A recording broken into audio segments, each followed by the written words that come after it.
আসসালামু আলাইকুম ওয়া রাহমাতুল্লাহ। ওয়ালাইকুম আসসালাম ওয়া রাহমাতুল্লাহ। প্রিয় রংপুরবাসী, আপনারা কেমন আছেন?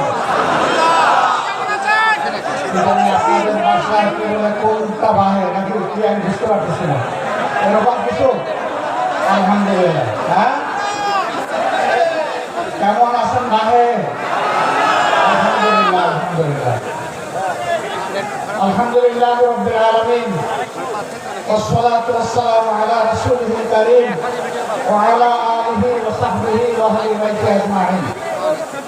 বাংলাদেশ জামাত ইসলামী রংপুর জেলা এবং মহানগরী কর্তৃক আয়োজিত আজকের এই বিশাল জনসভার সম্মানিত সভাপতি, মঞ্চে বসা সহকর্মী, কেন্দ্রীয় নেতৃবৃন্দ, স্থানীয় নেতৃবৃন্দ, বন্ধু সংগঠনের সম্মানিত নেতৃবৃন্দ, শহীদ পরিবারের গর্বিত সদস্যবৃন্দ, বিভিন্ন ধর্মের সম্মানিত ভাইয়েরা, আজকের এই বিশাল জনসমুদ্রে উপস্থিত প্রিয় রংপুরবাসী এবং মিডিয়া জগতের আমার প্রিয় বন্ধুরা, আল্লাহ তাবারক ওয়া তাআলার অগণিত শুকরিয়া।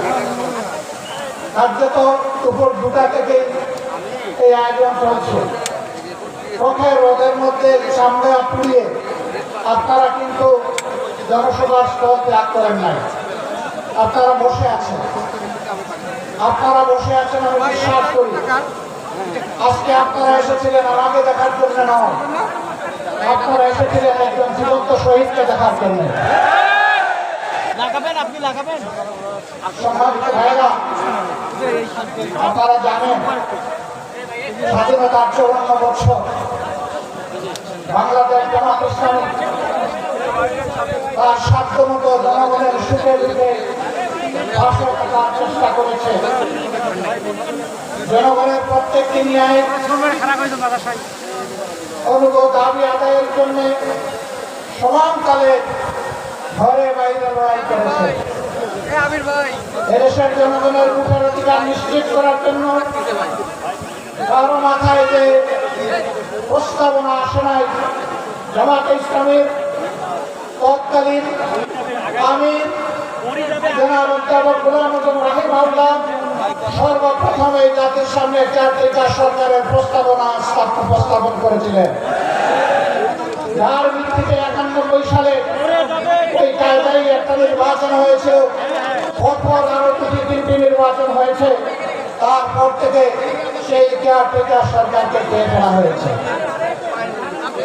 সম্মানিত বন্ধুগণ, 15.5 বছর আমাদের অবস্থা আপনারা জানেন। আমাদের অনেক নেতৃবৃন্দকে ফোন করা হয়েছে। 2-3 আমির, 2 নায়েবে আমির, 2 স্টেট সেক্রেটারি জেনারেল, 1 নির্বাহী পরিষদ সদস্য, এরকম করে একেবারে মাথা থেকে শুরু করে 11 জন নেতাকে আমাদের বুক থেকে ছিনিয়ে নেওয়া হয়েছে। আজকে জীবন্ত যে শহীদ আপনাদের সামনে দাঁড়িয়ে তার জীবনকে মহান আল্লাহর জন্য ওয়াকফ করে দিলেন এবং বাংলাদেশের জনগণের জন্য কাজ করা আকাঙ্ক্ষা ব্যক্ত করলেন। আমাদের ওই সমস্ত নেতৃবৃন্দ বেঁচে থাকলেও বাংলার প্রতিটি প্রান্তরে ঘুরে ঘুরে আজকের এই হতাশাগ্রস্ত জাতিকে তারা আশা জায়গা নিয়ে কথা বলতে, জাতিকে নতুন করে পথ দেখাতে, এই অন্ধকার থেকে বের হয়ে আসার উপায় কি? 15.5 বছর আমাদের সাথে যা করা হয়েছে সব আপনারা জানেন। আমি 24 বছর বলে যাচ্ছিলাম, তারা অনেক মানুষকে খুন করেছে, আবার আল্লাহর ইচ্ছায় অনেককে তারা খুন করতে পারেনি। আমার সম্মানিত ভাই এপিএম আজহারুল ইসলাম বলেছেন রাতে আল্লাহ মারেকে, কিন্তু আরেকটা তিনি বলেন নাই, পরে আল্লাহ ছাড়ে কে?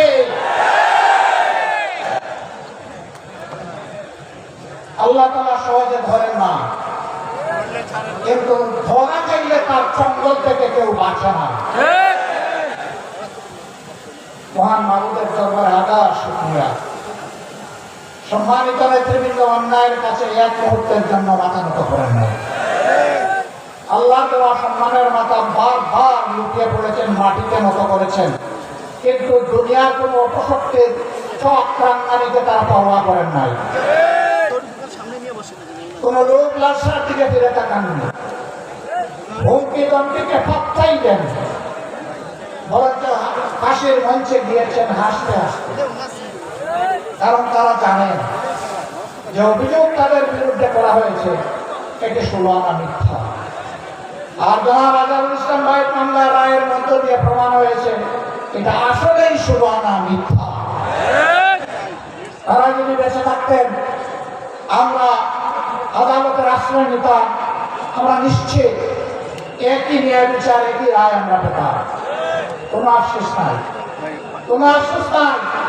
আমাদের বাগানের শ্রেষ্ঠ ফুলগুলোকে দিনের জন্য, এই জাতির জন্য আল্লাহ তাআলা কবুল করেছেন।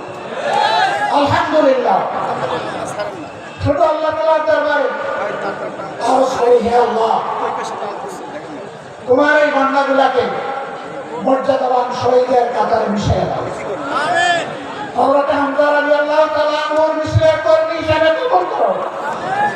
হাসরের দিন হযরত হামজা রাদিয়াল্লাহু তাআলা আনহু তার নেতৃত্বের মিশরে তারা যেন সামনের কাতারে থাকতে পারে। আমার সম্মানিত ভাইরা, তারা জীবন দিয়ে শিখিয়ে গেছেন দেশকে ভালোবাসলে, মানুষকে ভালোবাসলে, আল্লাহকে ভালোবাসলে আর কাউকে ভয় করতে নাই। সুতরাং জীবন দেওয়ার জন্য প্রস্তুত হও, লড়াই চালিয়ে যাও। মানবতার মুক্তি নিশ্চিত না হওয়া পর্যন্ত তোমাদের লড়াই যেন অব্যাহত থাকে। আমাদের রেখে যাওয়া এই কাজের জন্য তোমরাই পূর্ণতা বিধান করতে পারো। মহান আল্লাহর দরবারে সেই দোয়া করছি।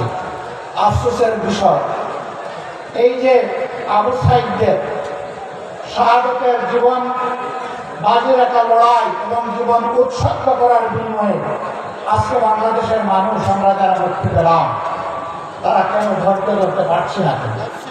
চতুর্দিকে পত্রিকার পাতা খুললে, স্যাটেলাইট মিডিয়ার সামনে দাঁড়ালে, বসলে, আজকে বাংলাদেশের কোনো না কোনো এলাকায় আমরা বিভৎস কিছু মানুষের থাবা দেখতে পাচ্ছি। আমার মায়ের ইজ্জতের উপরে আমি এই থাবা দেখছি, মানুষের জীবনের উপরেই থাবা দেখছি, জনগণের সম্পদের উপরেই থাবা দেখছি। এমনকি দিশাহারা হয়ে তারা যখন হুঁশ ঠিক রাখে না, তখন নিজের মুখকেও নিজেরা খুন করতে কুণ্ঠাবোধ করে না।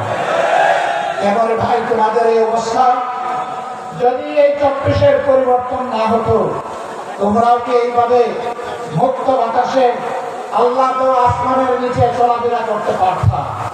নিশ্চয়ই পারত না। আমরা বিশ্বাস করি এই পরিবর্তনের আন্দোলনে সকল বিরোধী দলেরই সীমাহীন ত্যাগ এবং কুরবানি জড়িত রয়েছে। সবার উপর অত্যাচার করা হয়েছে, আগে উলামাকে খুন করা হয়েছে, খুন করা হয়েছে, মানুষকে পদে পদে অপদস্থ করা হয়েছে। শেষবার যখন আমাকে গ্রেফতার করা হয়েছে, তখন বেশ কিছু আলিম উলামার সাথে জেলে, চলন্ত প্রিজন ভ্যানে এবং আদালতের কাস্টডিতে তাদের সাথে আমার দেখা হতো। বয়োবৃদ্ধ আলিম, তাদের হাতে ছিল হাত কড়া পরানো, পায়ে ছিল লোয়ার বিড়ি। আপনারা দেখেছেন যে জীবন্ত শহীদ আজকে এখানে দাঁড়ালেন, তার মধ্যে একজন সম্মানিত দায়িত্বশীল নেতার পায়েও তারা বেড়ি পরাতে কুণ্ঠাবোধ করে না। এরা ছিল রাজনীতির নামে শিষ্টাচারবিহীন এক প্রজাতি। এরা রাজনীতির শিষ্টাচার জানতো না, জানতো না বলেই তাদের অপকর্মের স্বাদ ভোগ করে তারা বিদায় নিল। একে অপকর্ম যদি এখন আর কেউ করে, তাহলে তাদের জন্য এর চাইতে ভয়ঙ্কর স্বাদ অপেক্ষা করছে। আজকে আমি যখন সৈয়দপুর এয়ারপোর্টে নামলাম, কিছু সাংবাদিক বন্ধু আমাকে ঘিরে ধরল। আমি বললাম, ভাই আজকে তো কথা হবে জনসভায়, এখানে কথা না বলি। বলে যে না, আমরা ওখানে যাচ্ছি না, আমরা এখানে দুই একটি কথা অতি অল্প সময় শুনতে চাই। এর মধ্যেই প্রথম প্রশ্ন, বর্তমান পরিবেশে আপনি কি মনে করেন সুষ্ঠু নির্বাচন সম্ভব? আমি বললাম, আমি কি বলবো, পাটগ্রাম তো আপনাদের একেবারে কাছে। পাটগ্রামে কি হচ্ছে, কি হয়েছে আপনারা দেখতে পাচ্ছেন। আর শুধু পাটগ্রাম নয়, সারা বাংলাদেশকে এখন পাটগ্রাম বানিয়ে ফেলছে একদম। এই অবস্থায় সুষ্ঠু নির্বাচনের কল্পনাও করা যায় না। সুষ্ঠু নির্বাচনের জন্য কতগুলো মৌলিক সংস্কার অবশ্যই করতে হবে। আমরা সেই সংস্কারগুলোর কথা বলেছি। আমরা ওই সংস্কারও আদায় করে ছাড়বো এবং সুষ্ঠু নির্বাচনও আমরা ইনশাআল্লাহ আদায় করে ছাড়ব। কেউ যদি আওয়ামী ফেসিবাল আমলের নির্বাচনের স্বপ্ন দেখে থাকেন, আমরা বলবো মহান আল্লাহর সাহায্যে আমরা সেই স্বপ্নকে দুঃস্বপ্নে পরিণত করব। এ স্বপ্ন বাস্তবায়ন হতে দেওয়া হবে না, কোন প্রশাসনিক ক্রু করতে দেওয়া হবে না, ভোট কেন্দ্রে কোনো হস্তান্তর চলবে না, এবং টাকার কোনো খেলা সহ্য করা হবে না। মনে রাখতে হবে আবু সাইদের সঙ্গীরা তারা কয়েকশো জন দুনিয়া থেকে বিদায় নিয়েছে, শিক্ষা রেখে দিয়েছে, আওয়াজ তুলে দিয়েছে যে আমাদের এই লড়াই অব্যাহত থাকবে। এই জন্য এরা বলেছে বৈষম্যহীন একটা মানবিক সমাজ প্রতিষ্ঠিত না হওয়া পর্যন্ত তারা স্লোগান দিচ্ছে আবু সাইদ মুক্ত, শেষ হয়নি যুদ্ধ। রংপুরবাসী আপনারা বড়ই সৌভাগ্যবান, বিশাল আন্দোলনের আইকনিক পার্সন আপনাদের বুকের সন্তান আবু সাইদ। তার গর্বিত পিতা এখানে বসে আছেন, শহীদ পরিবারের অন্যান্য সদস্যবৃন্দ বসে আছেন। আমরা মহান দরবারে, মহান রব্বে কারিমের দরবারে নত শিরে শুকরিয়া আদায় করি, আল্লাহর দরবারে দোয়া করি এই পরিবারগুলোর নিরাপত্তার দায়িত্ব আল্লাহ যেন গ্রহণ করেন। এই পরিবারগুলোকে আল্লাহ তাআলা দুনিয়া আখিরাতে যেন সম্মানিত করেন। এই পরিবারের সদস্যরা লড়াইয়ের যে সবক, যে শিক্ষা এই জাতিকে শিখতে গেছে, আমরা যেন বুকে ধারণ করে মানবতা মুক্তির জন্য সেই লড়াই চালিয়ে যেতে পারি। আবু সাইদের সঙ্গীরা তোমরা জেগে উঠো আরেকবার, তোমরা বৈষম্যহীন সমাজের জন্য লড়াই করেছিলে, আমরা তোমাদের জন্য একটা নিরাপদ বাংলাদেশ মহান আল্লাহর সাহায্য নিয়ে গড়ে রেখে যেতে চাই। যুবকদের হাত তোলা সামনে যেন মজবুত থাকে, নির্বাচনের সময় কেউ যেন পুরো অপকর্ম করার সুযোগ না পায়। জনগণের ন্যায্য ভোটে যারাই নির্বাচিত হবে বাংলাদেশ জামাত ইসলামী তাদেরকে অভিনন্দন জানানোর জন্য এখন থেকে প্রস্তুত। আর আল্লাহ রাব্বুল আলামিন যদি এই জাতীয় খেদমতের জন্য আমাদেরকে কবুল করেন, তখন আমরা এই যুবকদেরকে বুকে ধারণ করে সামনে এগিয়ে যাবো ইনশাআল্লাহ। সম্মানিত ভাইরা, আমরা এমন একটি সমাজের স্বপ্ন দেখি যেই সমাজ আমাদের শহীদ সন্তানদের স্বপ্ন বাস্তবায়ন করবে, যেই সমাজে কোনো বৈষম্য থাকবে না, যেই সমাজে জাতে পাতে ধর্মে দলে কোনো বিভক্তি থাকবে না, যেই সমাজে দেশটাকে জাতিটাকে ভাগ করা হবে না, গোটা জাতিকে ঐক্যবদ্ধ করে দল মত জাতি ধর্ম নির্বিশেষে আমরা সামনের দিকে এগিয়ে যাব। 54 বছর যারা সংখ্যালঘু নির্যাতন বলে মায়া কান্না করেছিল, আমি মহান রবকে সাক্ষী রেখে বলছি সংখ্যালঘুদের সম্পদ এরাই ডাকাতি করেছে। আমরা এই দেশের সংখ্যাগুরু মানি না, এটা বলে বলেই তাদের ক্ষতি বার্তা বাজানো হয়েছে, ক্ষতি সাধন করা হয়েছে। এই দেশের মাটিতে যারাই জন্মগ্রহণ করবেন তারা সকলেই বাংলাদেশের সমমর্যাদার গর্বিত নাগরিক। আমাদের কনস্টিটিউশন, আমাদের সংবিধান সকলকে সেই অধিকার দিয়েছে। আমরা কথা দিচ্ছি, আমরা সংবিধান বাংলাদেশের জনগণকে যা দেবে তার আমরা আদার হবো ইনশাআল্লাহ। ওরা মালিক হয়েছিল রাষ্ট্রে, আমরা সেবক হব জনগণের ইনশাআল্লাহ। আমরা মালিক হওয়ার স্বপ্ন দেখি না। আমরা নির্বাচনে কিছু বিষয় আপনাদের জাতির সামনে উপস্থাপন করব, সে বিষয়গুলো সব এখনই আমরা খুলাসা করতে যাচ্ছি না। আশা করি প্রিয় জাতি বুঝতে পারবে বাংলাদেশ জামাত ইসলামী আগামীতে কি ধরনের সমাজ গড়তে চায়।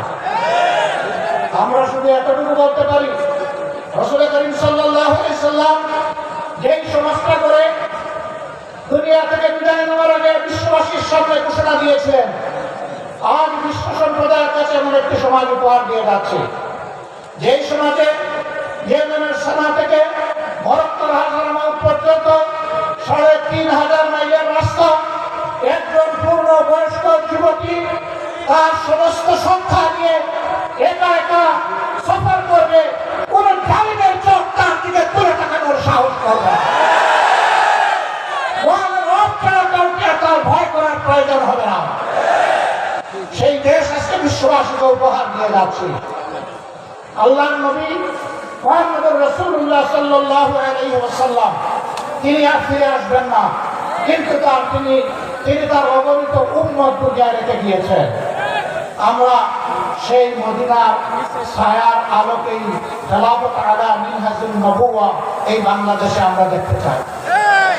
খেলাফতের নাম শুনলে, শরিয়ার কথা শুনলে অনেকে গায়ের লোক খাড়া হয়ে যায়, কারণ তাদেরকে শোনানো হয় ঘর থেকে বের হইতে পারবো না, মন মতো পোশাক পরিচয় তোমরা পড়তে পারবা না, এবং তোমরা যা ইচ্ছা তাই বলতে পারবা না, করতে পারবা না। লুটের বশবর্তী রাষ্ট্রের জন চুরি করলে তোমাদের হাত জায়গায় থাকবে না। যদি তোমরা কোনো পরনারীর ইজ্জত লুণ্ঠন করো তাহলে তোমাদের জীবন রক্ষা পাবে না। এই কথাগুলো তাদেরকে শোনানো হয়। কিন্তু কেন, কিভাবে? একজন লোক যদি অভাবের কারণে উদার জ্বালায় বাধ্য হয়ে যদি চুরিতে লিপ্ত হয়ে যায়, রাষ্ট্র তার হাত কাটবে না, আমরা গ্যারান্টি দিচ্ছি।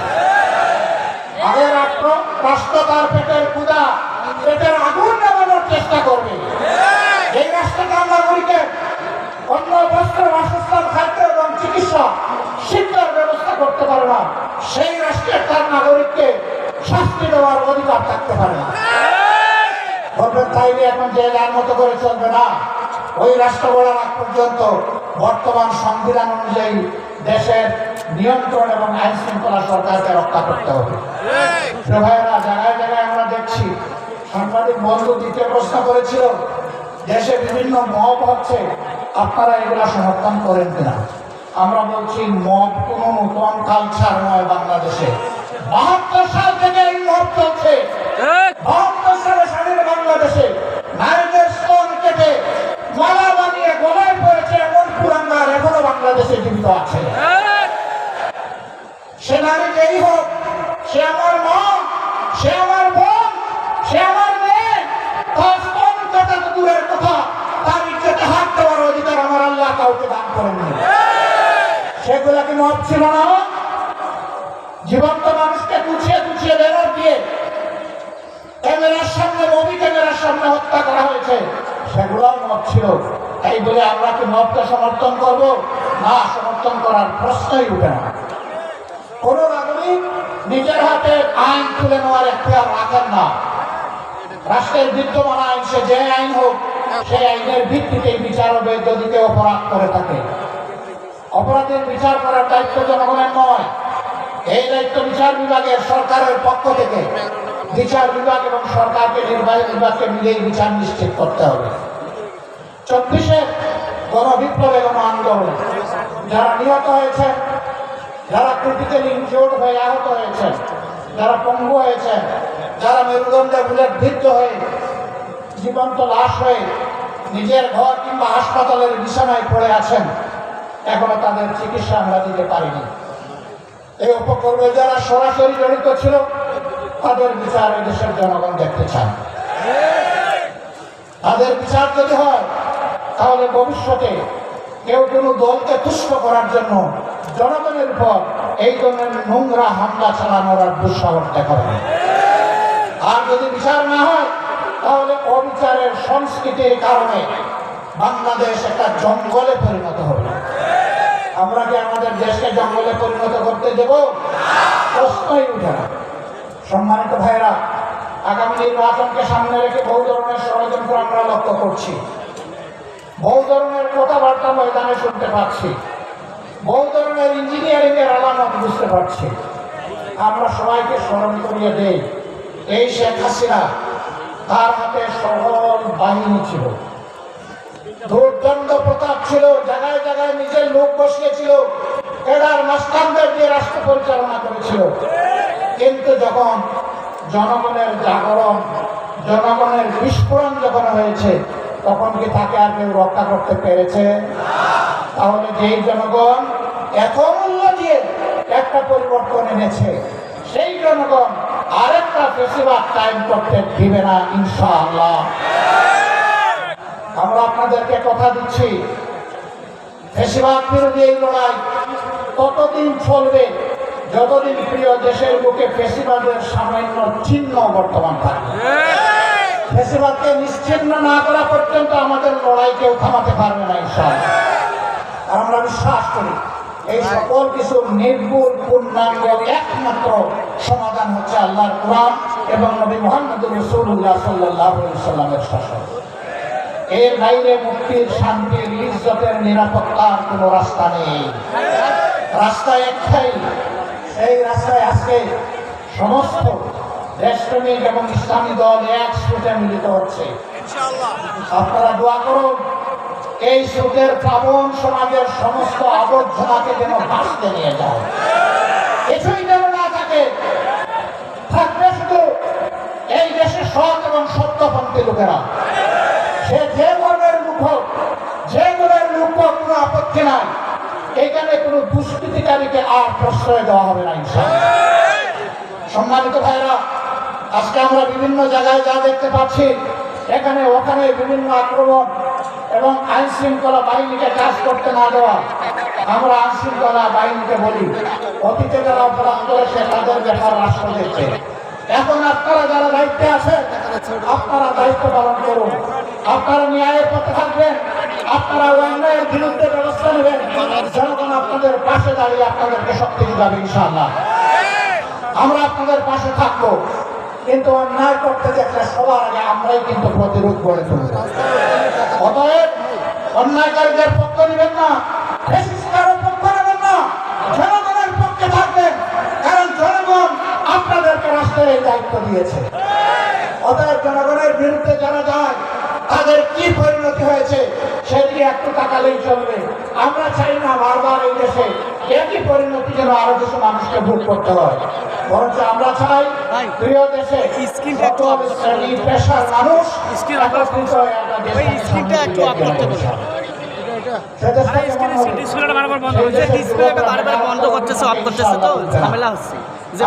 একটা বাস্তবিক এমন শিক্ষা তাদের হাতে তুলে দিতে চাই যে শিক্ষা শেষ সাথে সাথে তার হাতে আসবে একটি কাজ। তিনি উদ্যোক্তা হতে পারেন, আবার কোনো জায়গায় চাকরিও করা লাগতে পারে। যার জন্য যেটা প্রযোজ্য তার হাতে ইনশাআল্লাহ এটা পৌঁছে যাবে। জিজ্ঞাসা করবেন এমন দেশ বাংলাদেশে আসমানের জমিনে আছে কিনা? এমন দেশ একটা দুইটা নয়, সকল দেশ এরকম আছে। তারা সার্টিফিকেট দেখে না, তারা ছাত্রদের ক্রেডেনশিয়াল নিয়ে যায়, ওখান থেকেই দিয়ে দেয়। আমাদের দেশের খালি মা বোনদের কি হবে? এমন ওজনের তালাকি সকল দরজায় ঝুলবে যে তারা বের হতে পারবে না। নৌ তাদেরও তাদের প্রয়োজন আছে, যোগ্যতা আছে। প্রয়োজন এবং যোগ্যতা অনুযায়ী এই সমাজের উন্নয়নে সমান তাদের তারাও ভূমিকা রাখবে ইনশাআল্লাহ। সেদিন দুইটা জিনিস বাড়তি পাবে, একটি তাদের মর্যাদা, আরেকটি তাদের নিরাপত্তা। এখন মর্যাদাও নাই, নিরাপত্তাও নাই, দুইটা তাদের হাতে তুলে দেওয়া হবে ইনশাআল্লাহ। আমরা যারা দুর্নীতিবাজ, যারা আমাদেরকে একটু ভয় পায়, ওই বাবা এরা আসলে আমরা বাঁচবো।